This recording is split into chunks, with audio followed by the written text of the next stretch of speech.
The Eastern Barred Bandicoot is extinct in the wild, and it's the job of the Eastern Barred Bandicoot recovery team to ensure the survival of the species into the future.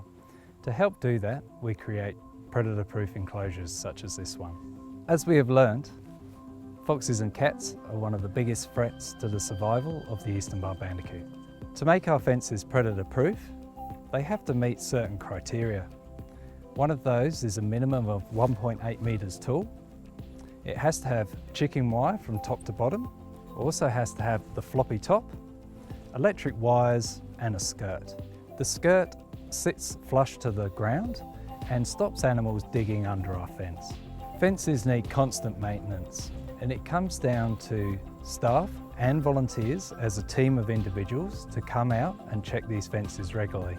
At Hamilton, we check our fence at least 5 times a week. So things we look for along our fence are holes or animals starting to dig underneath.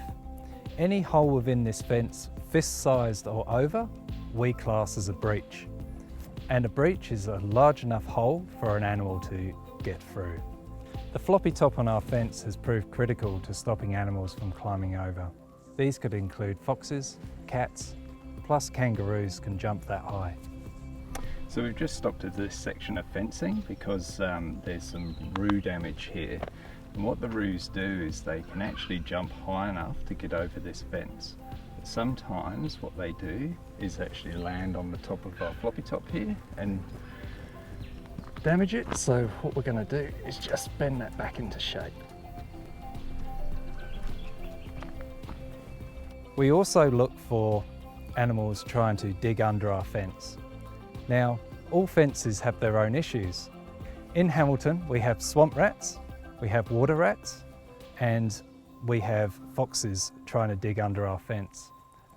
So other sites have other animals trying to get in, such as echidnas.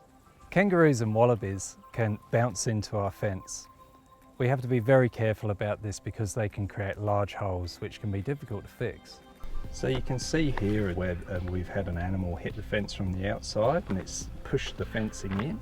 That's not so much of a problem for us because it hasn't damaged the netting here. It just looks a bit ugly, I guess, but it's still functional.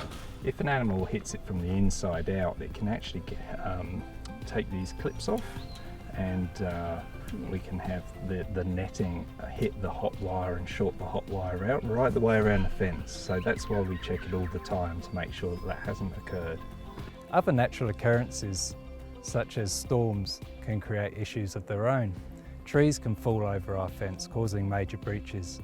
This is one of the reasons we check our fence so often, so as to make sure we can clear those trees as quick as possible.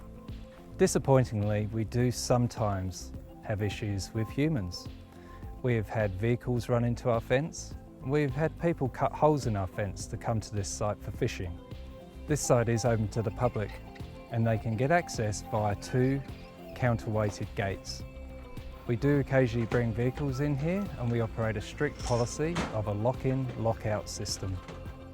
So on the ground here we've got some new posts and struts and some new chicken wire, and what we're planning on doing is replacing this corner assembly. As you might be able to see, I don't know, is that this post is starting to be pushed outwards, and we're worried about its structural integrity, and we can also see as we look along the fence that these wires are starting to droop just because that post is being pushed outwards. So we've just walked down from that corner assembly we looked at a moment ago, and you can really see here the fence is sagged quite low at this point, and it's far too low. The fence should be much higher than this.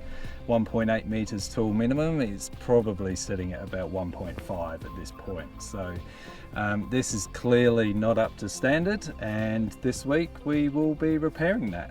You can help the Eastern Barred Bandicoot by volunteering.